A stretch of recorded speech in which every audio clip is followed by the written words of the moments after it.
گهی ترکی وفا کردم، به یاری خود جفا کردم، نمازم را قضا کردم، خداوندا گناهگارم. نکردم قدری مادر را، نکردم قدری خواهر را، نکردم یاری دادر را، خداوندا گناهگارم، خداوندا گناهگارم. پدر جان یاوری من بود، همیشه در بری من بود، نفهمیدم من این راز بود، خداوندا گناهگارم. گهی عیش و سرور کردم، گهی کبر و غرور کردم، تو را از خویش دور کردم، خداوندا گناهگارم.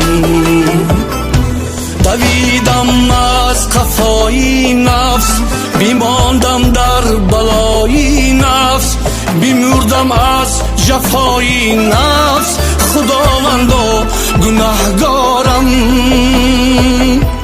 ز عشق یاری بی پروا شدم مجنونی و ویلا، فراموشم بشد دنیا، خداوندا گناهگارم، خداوندا گناهگارم.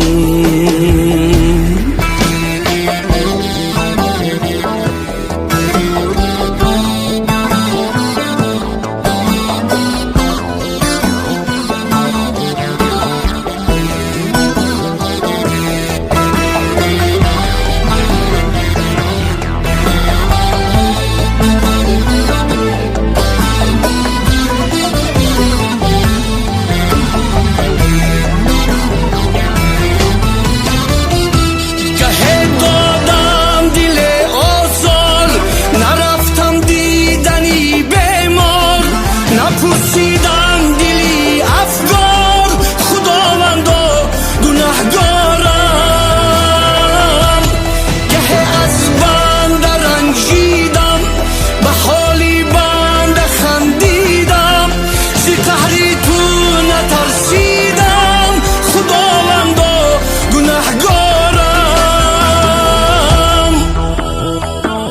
گه من از پسی بنده نمودم غیبت و خنده، منم پیشی تو شرمنده، خداوندا گناهگارم.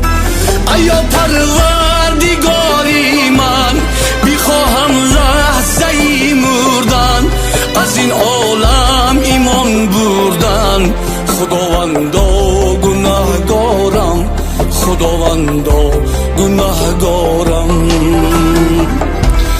تو دانی آرزوی تو بود مشتاق روی تو، منم در جستجوی تو، خداوندا گناهگارم، خداوندا گناهگارم.